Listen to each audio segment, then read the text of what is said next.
C'est bon, est-ce que c'est clair? Je refais le raisonnement.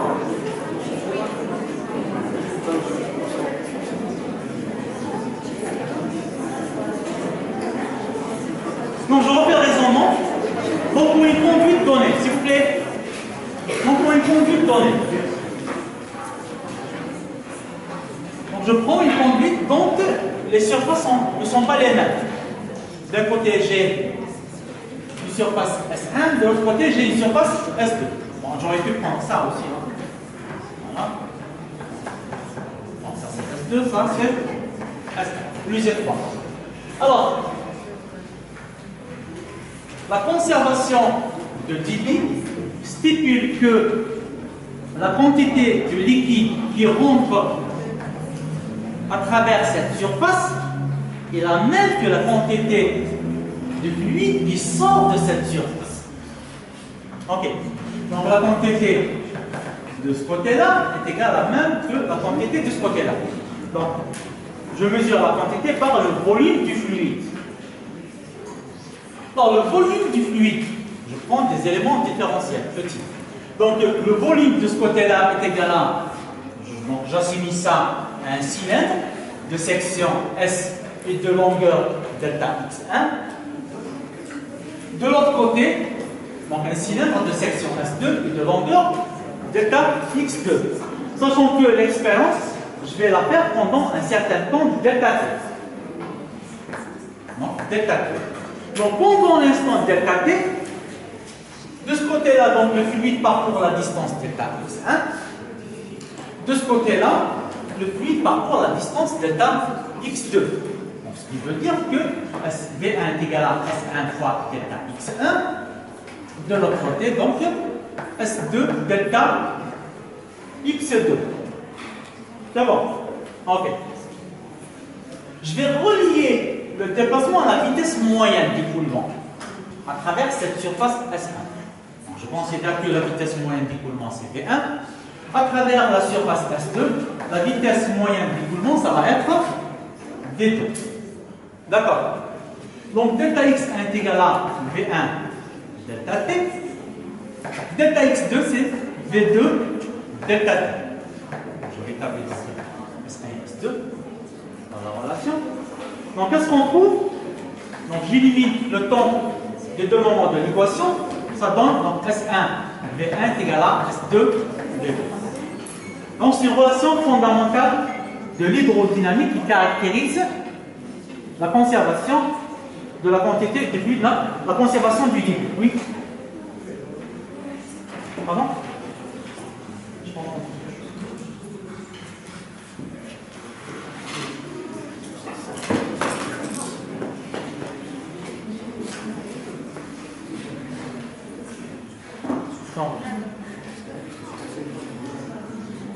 C'est bon.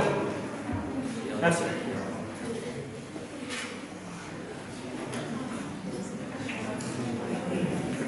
Bon, une des conséquences, je vous ai fait ça en remarque. Dans le corps humain, le fait que c'est un circuit qui est fermé, donc il n'y a pas de fuite, il n'y a pas de saignement. Dans le corps humain, le volume de sang pompé vers l'extérieur du cœur doit intégralement y retourner. Donc, ce que le cœur pompe à l'extérieur doit le retrouver lorsque le sang rentre dans le cœur pour créer un circuit fermé. Donc, il n'y a pas de perte. C'est bon jusque-là? Oui? Alors, une diminution de pression dans la section. On va voir ça. On va revenir sur ce point. Est-ce que la pression va diminuer ou va augmenter? Donc, c'est prévu dans le théorème de Bernoulli. Alors, théorème de Bernoulli, qu'est-ce qu'il stipule? Donc, c'est un théorème fondamental de l'hydrodynamique aussi. Je peux effacer là? C'est bon?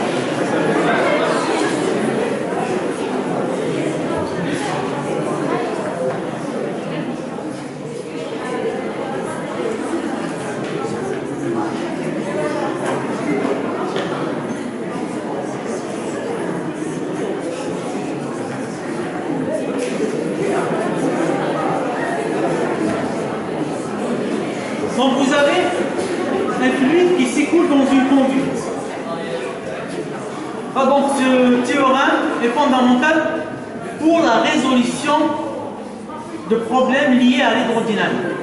Donc une grande partie des problèmes liés à l'hydrodynamique, on les résout avec ce théorème.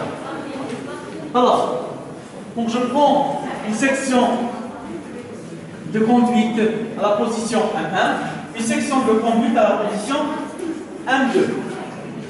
Donc M1 se trouve à une altitude Y2. Je me suis trompé. Donc M1, M2, voilà, ça c'est M2, donc ça c'est Y2, ça c'est Y1. C'est ça. Pour que le point M1 se trouve à l'altitude Y1, le point M2 à l'altitude Y2, à la hauteur. Ok. Le point M1 est situé dans une zone où la pression vaut P1. Le point M2, je mesure la pression P2 à cet endroit-là. Ok. Donc pour démontrer ce théorème, on utilise l'une des lois fondamentales de l'univers, qui est à savoir la loi de la conservation de l'énergie. Donc lors de l'écoulement d'un fluide, l'énergie est conservée. Avec une supposition ici, dans ce qu'on vient de faire, dans ce qu'on va faire tout de suite. On suppose que l'énergie, il n'y a pas de frottement. L'énergie est conservée en absence de frottement. Donc on suppose dans notre problème qu'il n'y a pas de perte d'énergie. Donc l'énergie qui est contenue au point M1, je vais la retrouver au point M2. Très bien. Donc énergie au point M1 est égale à énergie au point M2. Alors donc pour l'énergie, on va énumérer trois sortes d'énergie. Énergie cinétique, énergie potentielle, énergie de pression. Donc le fait que c'est un fluide qui possède une masse, il exerce une certaine pression. Donc cette pression, je mesure à travers cette pression une énergie du système. Ok. Alors l'énergie cinétique est égale à, vous la connaissez, est égale à la limite de mV au carré. Ok. L'énergie potentielle. Donc c'est laquelle l'énergie potentielle? C'est l'énergie potentielle gravitationnelle. D'accord? Donc par rapport à une référence donnée, je mesure l'énergie par rapport à un point de référence donné. L'énergie potentielle gravitationnelle d'une masse M qui est située à une hauteur h est égale à tout simplement mgh. Vous vous souvenez de ça? Ok. Donc l'énergie potentielle c'est mgh. Voilà. Énergie de pression. Donc on va la calculer. Énergie potentielle. Énergie, on a appelé FP, des forces de pression. Donc sachant que l'énergie, c'est quoi? C'est la force fois le déplacement. D'accord. Donc l'énergie, c'est la force fois le déplacement. Donc je vais faire la chose suivante. Je divise et je multiplie par S. Donc je vais obtenir quoi? Pression. Surface fois une distance. Donc pour un cylindre, ça va faire le volume. Voilà. Donc énergie des forces de pression, c'est tout simplement la pression fois le volume du corps en question qui contient cette pression. Ok.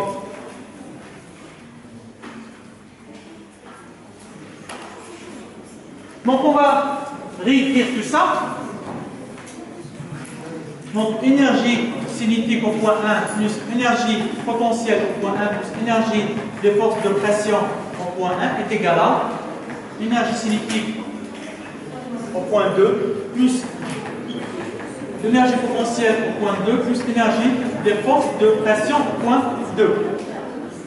Donc je réécris tout. 1 demi de MV2 plus MGH. Alors H ici c'est, pour le premier point, Y1 plus P1 V égale 1 demi de M V2 au carré plus MGY2 plus P2 V. Alors, je n'ai pas mis V1 et V2. Voilà, même volume. Principe de conservation du volume. Okay. Théorème de continuité, le principe de continuité du fluide. Ok. Donc, je divise le tout par V. Donc, je vais obtenir ça sur V. Ça sur V. Ça sur V. V, V, et V. Et j'obtiens finalement 1 demi de ρ V2 plus ρ G Y1 V1 au carré. Pardon, j'ai oublié le 1 ici. Plus P1 est égal à 1 demi de ρ V2 au carré plus ρ G Y2 plus P2 est égal à une constante. Donc dans une conduite, pour un fluide parfait, vous avez 1 demi de ρ V2 plus ρ Gy plus P égale à une constante. D'accord? Donc à partir de ce théorème, on prend aussi une petite remarque à propos de ça, en hydrostatique. Donc s'il n'y a pas d'écoulement, on va essayer de retrouver la loi de l'hydrostatique. Donc les vitesses sont nulles, il n'y a pas de mouvement. Donc j'aurai, je vais écrire là, ρ Gy1 plus P1 est égal à ρ Gy2 plus P2. Ici, V égale à 0. Les vitesses sont nulles. Donc P1 moins P2. P1 moins P2 égale à quoi? P1 moins P2 est égal à ρ Gy2 moins Y1.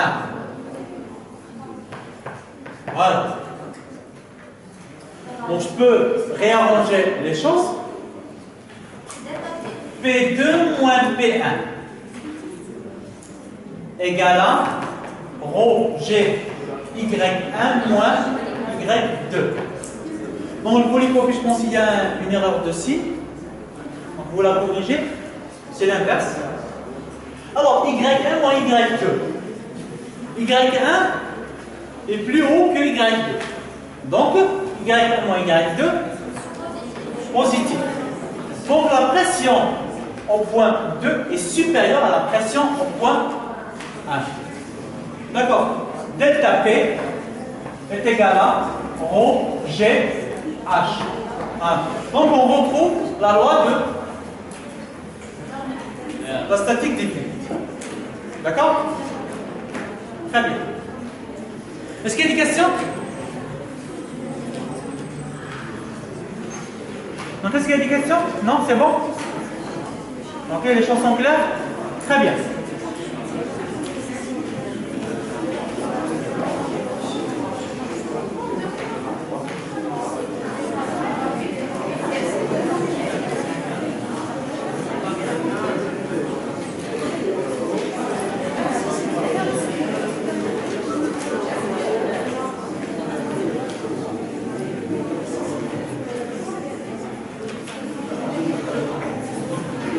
Une application de ce qu'on vient de voir, l'effet Venturi.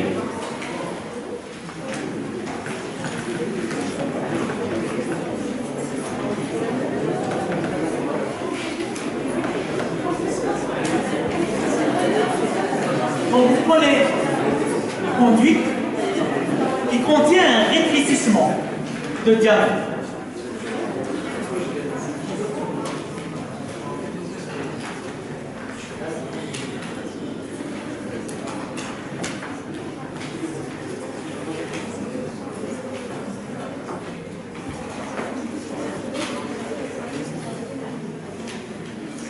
Donc il y a un fluide qui s'écoule dans cette conduite.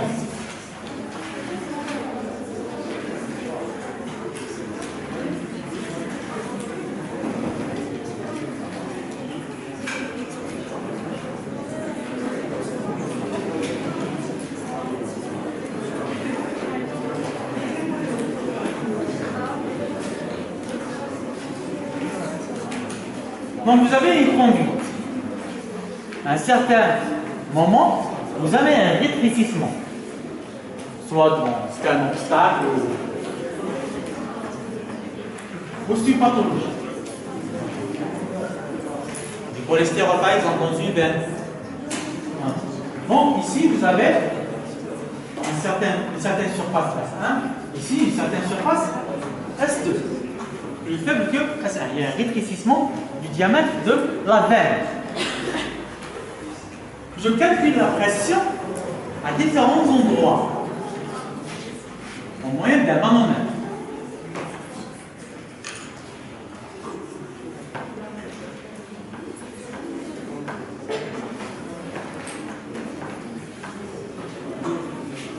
Donc on va mesurer la pression en moyenne d'un manomètre à chaque portion. Alors pour faire cet exercice, donc on va appliquer le théorème de Bernoulli. Donc qu'est-ce qu'il dit? Donc 1 demi de ρ V1 au carré plus ρ G Z1 plus P1 est égal à 1 demi de ρ V2 au carré plus ρ G Z2 plus P2. Donc le calcul, je l'effectue entre ce point et ce point. Donc je mesure la pression P1 en moyenne de ce manomètre, la pression P2 en moyenne de ce manomètre. Ok, à cet endroit-là.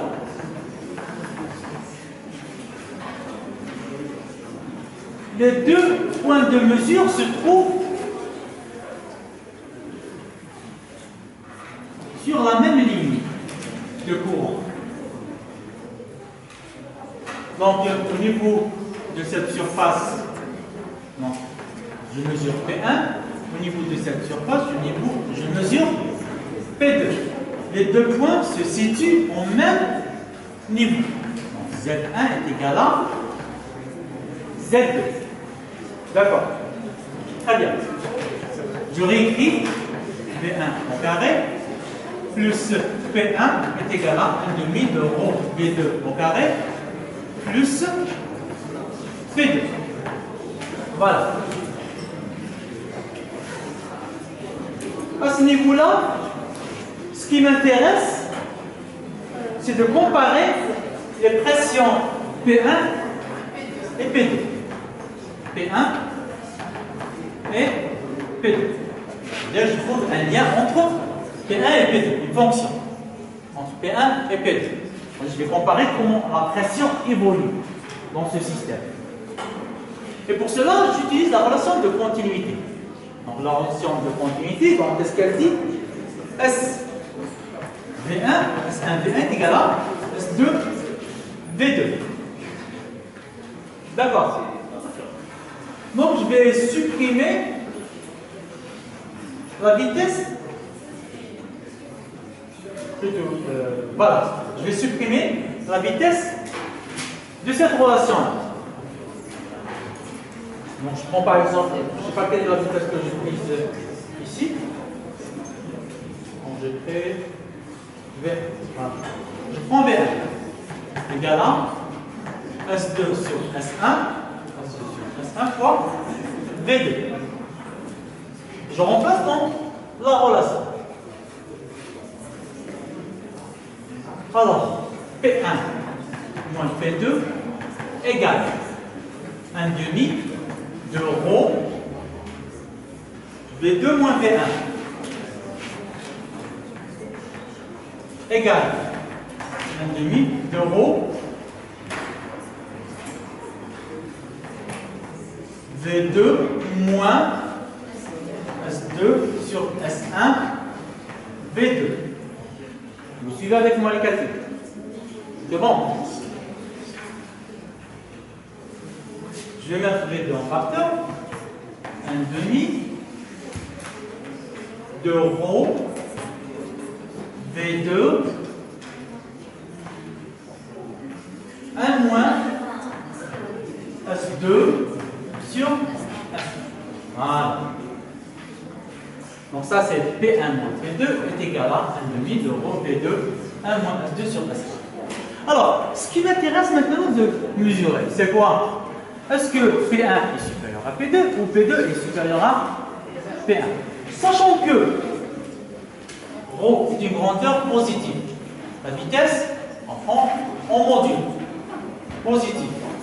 Alors ici, ça c'est S1. Ça c'est S2. Alors S2 sur S1 est comment? Inférieur à 1. Donc ça c'est inférieur à 1. Donc 1 moins quelque chose d'inférieur à 1, elle est positive. D'accord. Donc ça c'est quelque chose de positif.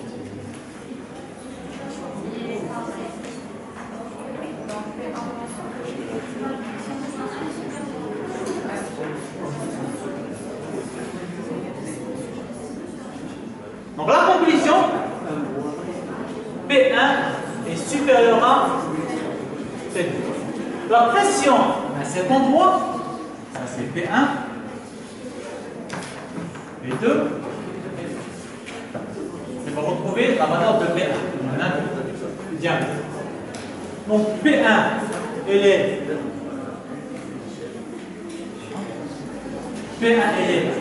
comme ça. P2 il est comment? Plus faible.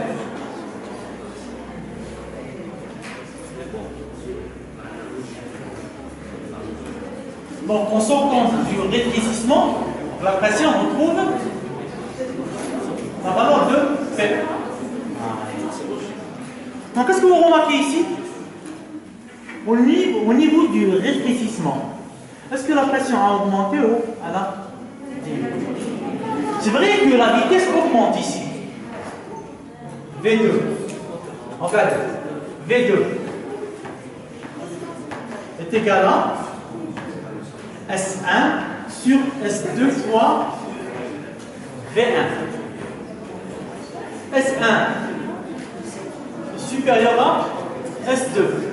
Donc ça c'est supérieur à 1. Donc V2 est supérieur à V1. V2 est supérieur à V1. Donc lors de l'écoulement, la vitesse d'écoulement du fluide ici est plus importante. Ça ne veut pas dire que la pression est plus importante. On voit très bien à travers les calculs que ce n'est pas le cas. Au niveau du rétrécissement, s'il vous plaît, au niveau du rétrécissement, la pression diminue. D'accord? Et après le rétrécissement, la pression revient à son état initial. Voilà. Donc on va retrouver. Donc on peut appliquer ça sur une veine. Oui. pourquoi on utilise les vasopresseurs pour augmenter la pression artérielle diminuée? Les vasopresseurs qui vont faire un rétrécissement. Voilà. Lorsqu'on a une activation de la vasoconstriction, on peut augmenter la pression, non pas sa diminution. c'est la résistance. En physiologie, c'est quoi? Si on le change, tu vas.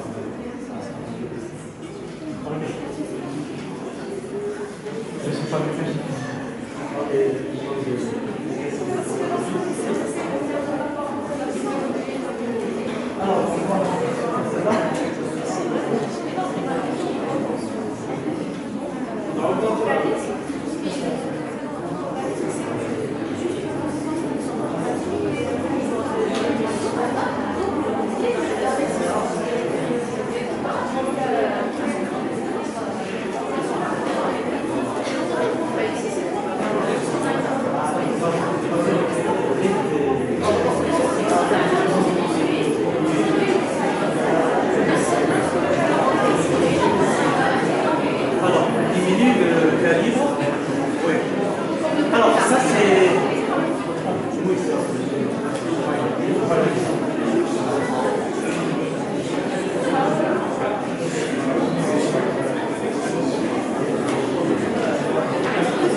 vous a dit quoi pour augmenter la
vos camarades me posent la question de la vasoconstriction que vous avez vu en physiologie.